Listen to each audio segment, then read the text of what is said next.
Chapecoense e Vila Nova se enfrentaram nesta noite de segunda-feira e um jogo onde na prévia se tinha o melhor mandante com o melhor ataque da competição contra um time que tem dificuldades para jogar fora de casa. E vocês sabem muito bem, vocês sabem como é o comportamento do Vila jogando longe do Oba, vocês sabem como é que é a Chape nessa Série B de 2025.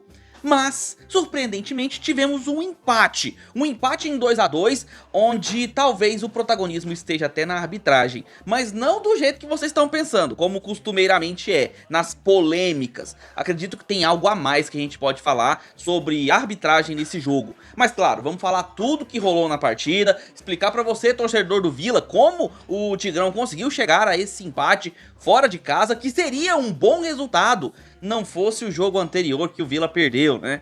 E claro, vamos falar também pra você, torcedor da Chape, o que aconteceu com a Chapecoense para não conseguir vencer o Vila em casa, como foi esse resultado de 2 a 2, o que transcorreu para que a Chape não conseguisse fazer valer o mando de campo. Vamos explicar tudo pra vocês, torcedores, trazendo tintim por tintim cada lance que aconteceu na partida, tudo isso depois da vinheta.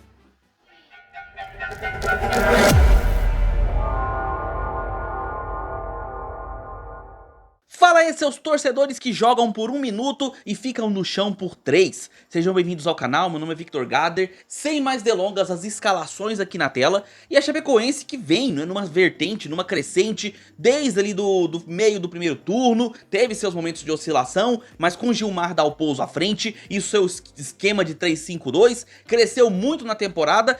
Pensava-se que ia sentir a ausência do Mailton, que foi para o São Paulo, mas logo no jogo seguinte já goleou com sonoros 4 a 0 o Atlético e chega para esse jogo confiante diante da sua torcida. E aí traz novamente o 3-5-2, né, do Gilmar Dalpozo, com algumas mudanças, um time bastante mudado inclusive, visto que alguns jogadores, como por exemplo o Giovanni Augusto, não estavam disponíveis para a partida. Então ele veio a campo com os 3 zagueiros, a linha formada pelo Vitor Caetano, Eduardo Doma e João Paulo, também os laterais, e aí sim, né, você tem ali algumas mudanças, como por exemplo, entrando como lateral Walter Clair do lado esquerdo e o Gabriel Inocêncio do lado direito, esse lado que era ocupado pelo Mailton.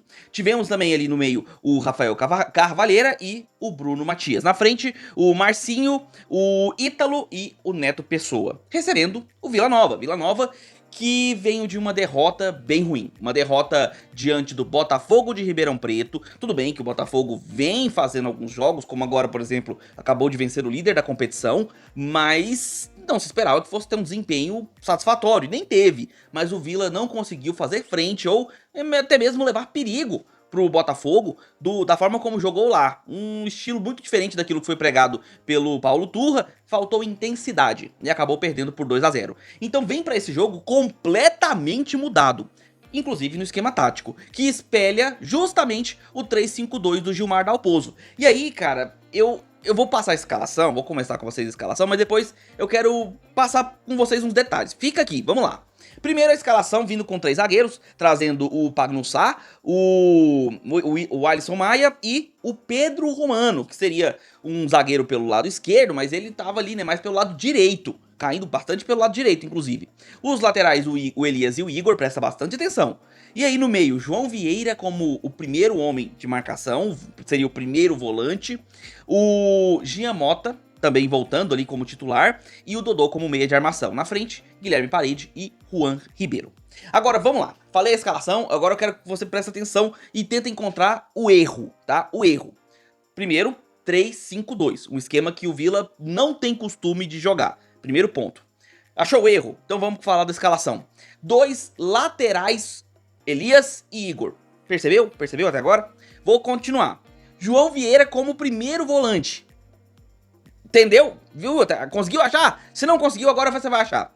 Jean Mota e o Dodô. Esses são os meias do Vila. Deu pra entender? Se você não entendeu, eu vou te explicar agora. Imagina você jogando fora de casa contra um dos melhores ataques, se não for o melhor ataque da competição, contra um dos excelentes mandantes ou o melhor mandante da competição, e você joga com 4 jogadores numa linha de 5 que são ofensivos. Todos eles à frente de uma zaga com 3 jogadores. O que acontece quando você joga assim? O adversário tem muito espaço, tipo, muito espaço, porque você não tem jogadores com característica específica de marcação.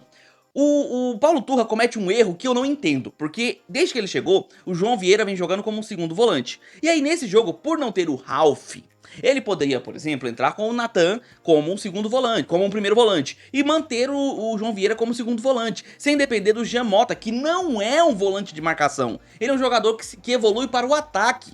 É um jogador que participa muito do momento ofensivo do Vila Nova. Então, cara, é um time muito ofensivo para enfrentar um adversário bastante ofensivo e que joga no mesmo estilo, mas está entrosado, acostumado a jogar no 3-5-2.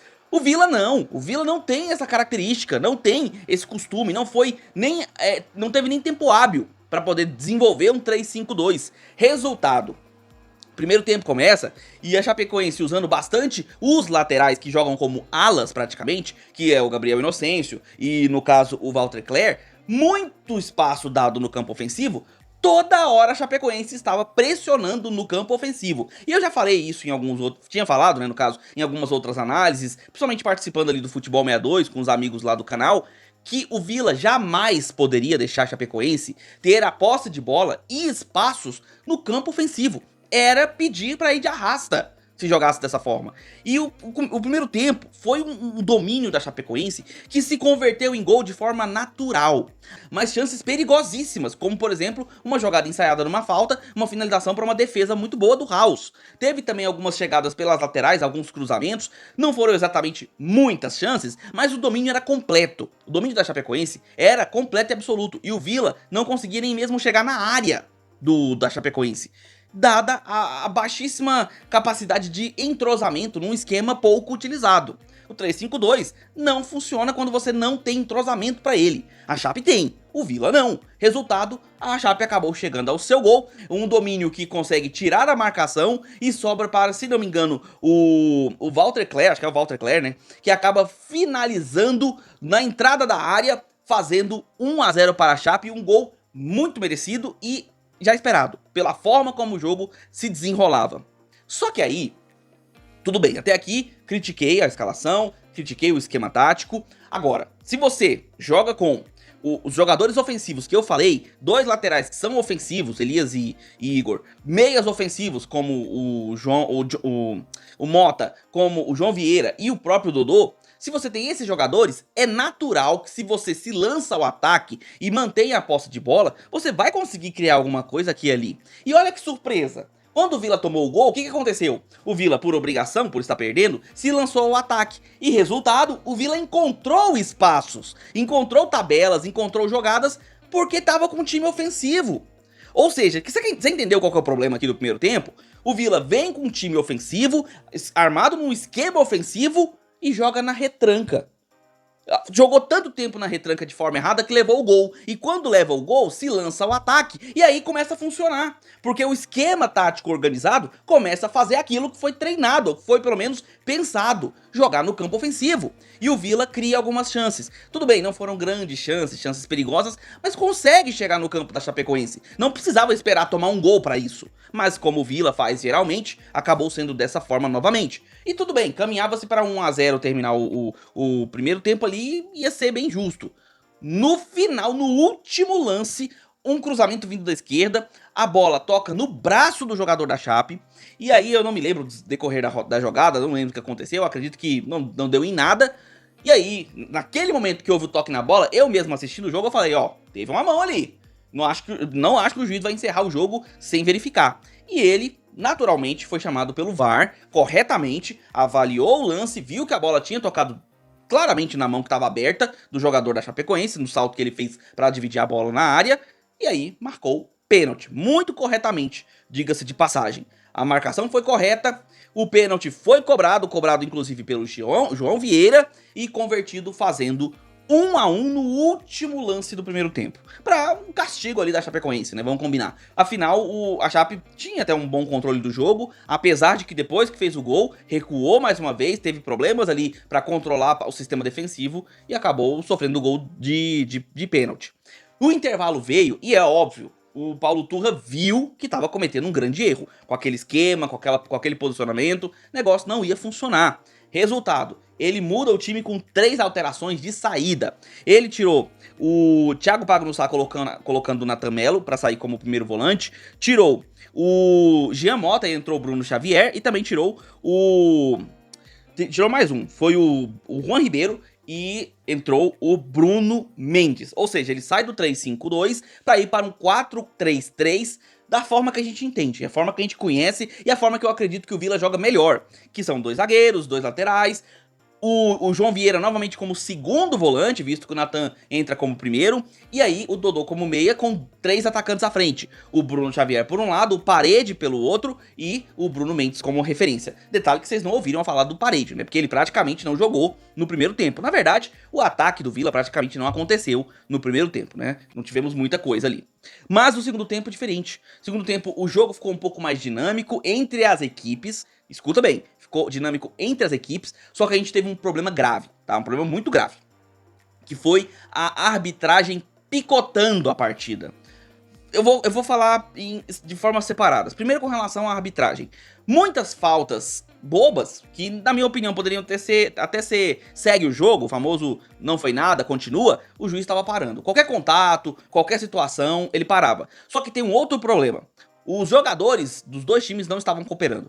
Toda oportunidade que os jogadores, tanto da Chape quanto do Villa, tiveram, eles praticaram o antijogo. Aquela faltinha pra parar o lance, faltinha pra evitar um contra-ataque, faltinha pra não ter espaços ali no meio de campo. Enfim, um jogo muito faltoso, mas não violento. Não foi violento, mas foi faltoso. Muitas faltinhas que iam parando e minando o ânimo dos jogadores, minando até a capacidade deles de conseguirem concluir jogadas. A Chape ainda era melhor, teve algumas mudanças no decorrer do segundo tempo, como por exemplo a entrada do Maílson, entrou no lugar do Gabriel Inocêncio, que vinha ganhando as jogadas nas costas do Igor, inclusive um problema, né, do Villa, a marcação pelas laterais, tanto o Elias quanto o Igor sofrendo nas mãos dos alas da Chapecoense, toda hora ficava no mano a mano e toda hora os alas da Chape ganhavam a jogada. Não à toa que a Chape tem o melhor ataque da competição, porque é um time muito incisivo, muito ofensivo. Mas, apesar desse problema, o Villa conseguia organizar defensivamente sua postura.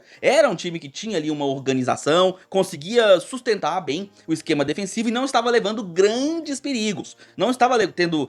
a Chape não tinha grandes chances de gol e para compensar também o Villa também não tinha. Era um time que também estava ali sofrendo ali para conseguir criar suas jogadas. E talvez muito disso se deve ao fato do jogo não correr. Toda hora a bola estava parada, toda hora era uma falta, toda hora o time se recompunha, toda hora a bola parada. E assim, isso minava a capacidade do jogo de acontecer.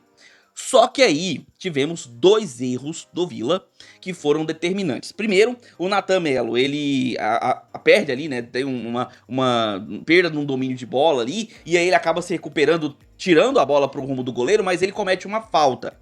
E dessa falta sai um cartão pra ele e uma jogada pra Chape. Feito o lançamento pra área, e aí temos o segundo erro, que é o House, que sai completamente atabalhoado. Ele tenta dividir a bola com o jogador da Chape, mas ele só encontra a cabeça do jogador da Chape, que cabeceou, a bola foi pra fora, mas ele acabou sendo acertado. Nem foi um contato grave ou forte, mas um contato na cabeça do adversário dentro da área. É falta, e o juiz acabou marcando o pênalti com a ajuda do VAR. Ele não tinha marcado na hora, mas o VAR chamou pra ele avaliar aquele contato, e sim, gente, foi falta do House. É indiscutível, tá? Indiscutível, falta do House, uma mãozada ali, uma mãozada na cabeça. Não tem como, gente, é falta e dentro da área é pênalti. Pênalti bem marcado, bem sinalizado pelo VAR, e ele faz aquela cobrança enjoada, né, que é aquele saltinho antes da batida, que é até meio, né, humilhante, vamos colocar assim, né, porque dá aquela zoada ali com o goleiro, ele salta, o House pula antes, aí, enfim, ele toca no lado contrário, e muito simples, deslocamento, inclusive, obviamente tem um mérito total dele da batida, 2-1 pra Chapecoense. E cara, esse gol, teoricamente, pelo que a gente conhece do Villa, normalmente esfriaria muito, né, o time do Villa, faria com que ele tivesse dificuldades para correr atrás do prejuízo, mas não é que o Villa surpreendeu. Olha só, logo depois, pouquíssimos minutos, uma bola pelo lado direito, recebe ali, se não me engano, era até o Dodô, posso estar enganado, é feito um lançamento para a área, Guilherme Parede domina a bola, e ele faz aquilo que o nome dele indica, né, no caso, a Parede, ele consegue fazer o domínio, toca de lado para a chegada do Bruno Mendes. Olha o Bruno Mendes! Bruno Mendes foi lá, finalizou, a bola passa por baixo do goleiro da Chape, inclusive um goleiro que nós aqui do estado de Goiás, né, nós aqui do futebol goiano, a gente lembra bastante, é o Léo Vieira, goleiro que já foi inclusive do Atlético Goianiense, e lá em 2018, ele acabou deixando a bola passar por baixo, né, do seu corpo ali, um certo frango, vamos combinar, tá? Um certo franguinho ali do Léo, gol do Vila, 2-2, o empate do Vila, 2-2. E aí, seguiu-se o mesmo problema, a mesma problemática do jogo todo. Muitas faltinhas, muita bola parada, muito problema entre os jogadores, teve até uma discussãozinha na beira do campo com o jogador da Chape sendo expulso, e tivemos o lance que talvez fosse a... vamos colocar entre aspas, tá? Mas fosse a polêmica do jogo, que foi o pênalti marcado pra Chapecoense. E o juiz, na verdade, ele marca uma falta. Ele marcou uma falta e marcou fora da área essa falta. E aí, se ele tava marcando aquela falta, a falta na realidade, ela foi dentro da área. Se fosse pra marcar uma falta, ela teria sido dentro da área. Só que o juiz marcou fora. O que o VAR fez? O VAR chamou ele pra avaliar essa marcação, porque se ele tinha visto falta no lance, ele teria que obrigatoriamente marcar pênalti, porque a falta foi na linha da área, ali do lado direito. Só que vamos combinar, né? Eu acho que nem você, torcedor da Chape, consegue discordar dessa marcação.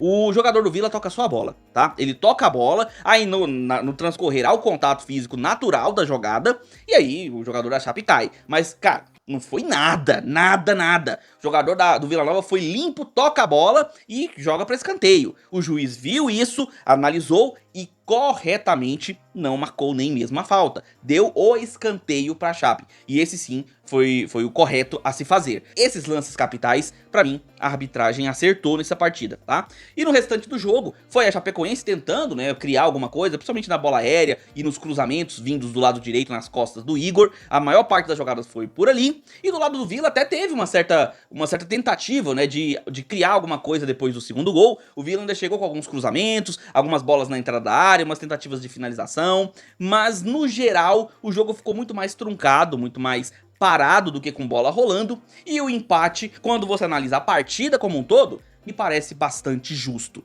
Vocês estão vendo aí a classificação, tá aparecendo pra vocês aí na tela, e enquanto isso o Vila estagna ali no meio da tabela também, né? O Vila fica na 8ª posição, enquanto a Chape fica em 3º. E o Vila fica pertinho ali em 8º. Poderia até ter encostado ali na 5ª colocação se tivesse vencido. Mas o problema não foi esse jogo. O problema não foi o empate. Empatar com a Chape fora de casa, nessas circunstâncias, até que é um bom resultado. O maior problema foi, obviamente, a derrota para o Botafogo. Isso sim foi um calcanhar de Aquiles ali, um problemão que poderia, né, ter feito o Vila estar brigando mais próximo do G4. Isso manteve o Vila mais longe do que ele gostaria. E quanto a Chape, poderia ter chegado até a vice-liderança, ultrapassando o Coritiba nos critérios de desempate. Mas, com o empate em casa, acabou ficando em 3º. Ainda é uma ótima posição, afinal, o objetivo é o acesso. Brigar por título, qualquer coisa assim, é o lucro, né? Porque o objetivo principal é o acesso. E a Chapecoense, ali dentro do G4, está mantendo seu objetivo próximo. Claro que vai precisar se recuperar nas próximas rodadas, porque os outros times também vão se enfrentar e devem conseguir pontuações. E esse empate, às vezes, pode fazer falta, um jogo dentro de casa. Mas o momento ainda é tranquilo, o momento ainda é bastante positivo para a Chape. E já para o Vila, poderia ser melhor, se tivesse feito um melhor jogo contra uma equipe mais fraca que a Chape, que no caso era o Botafogo. Não conseguiu e agora vai ter que correr atrás do prejuízo em casa. Mas e aí? O que você achou desse empate? Você, torcedor da Chapecoense, gostou da apresentação da Chape? Gostou do que você viu em campo? Viu problemas, deficiências aí por conta do empate? Qual a sua opinião sobre o time após a saída do Mailton? Acredita que vai haver um impacto significativo? Ou o time está conseguindo manter o mesmo nível? Coloca aí nos comentários a sua opinião. E você, torcedor do Tigrão, o Vila conseguiu 1 ponto em 6 disputados. Mas esse ponto foi aquele que era previsível, que era possível, que foi contra um time melhor desses dois, que era a Chape. O que você achou dessa trajetória aí, desses 2 jogos fora de casa? O Vila poderia ter tido um resultado melhor contra a Chape e ainda acredita, você sonha ainda com o acesso, acredita que o Vila ainda pode conquistar esse tão sonhado acesso para a Série A? Quero saber a sua opinião sobre o que você viu nesse jogo e sua perspectiva para o Tigrão, deixa aí nos comentários também. A análise do jogo continua com seu comentário aqui embaixo, beleza? Já vai deixando o seu like, se inscreve no canal e marca o sininho para receber notificações sempre que sair um vídeo novo aqui no canal. E eu peço que você compartilhe esse vídeo com seus amigos, para que outros torcedores recebam essa análise assim como você. Se aparecer para você o botão hypar, eu peço que você clique nele. Ele é uma gamificação aqui do YouTube, não aparece para todo mundo. Se aparecer, você clica, você vai receber ali uma gamificação do melhor hypador, o YouTube vai participar com você nisso e você ajuda os canais aqui, aumentando o engajamento, aumentando o fortalecimento do trabalho, tudo isso clicando nesse botão ajuda demais. E se você puder, se torne membro do canal, isso ajuda o canal a se manter, ajuda financeiramente, a melhorar, a evoluir e você ganha muitos benefícios por participar do Gather Futebol Clube, o grupo de membros do canal. Você entra no grupo do WhatsApp, lá tem conteúdos exclusivos para os membros, tem outros comentaristas do YouTube para conversar com você, tem outros membros que são especializados em futebol para tirar suas dúvidas, para trocar aquela ideia, tem piadas, memes, figurinhas, tudo aquilo que você espera no grupo de futebol, mas com maior respeito, sempre no âmbito esportivo. Além de notícias 24 horas, tabela de jogos para você acompanhar o seu esporte e o seu time do coração e muito mais, tudo isso a partir de apenas R$ 1,99. Beleza? Vou ficando por aqui, nós nos vemos nos próximos vídeos, um abraço de torcedor para todos vocês.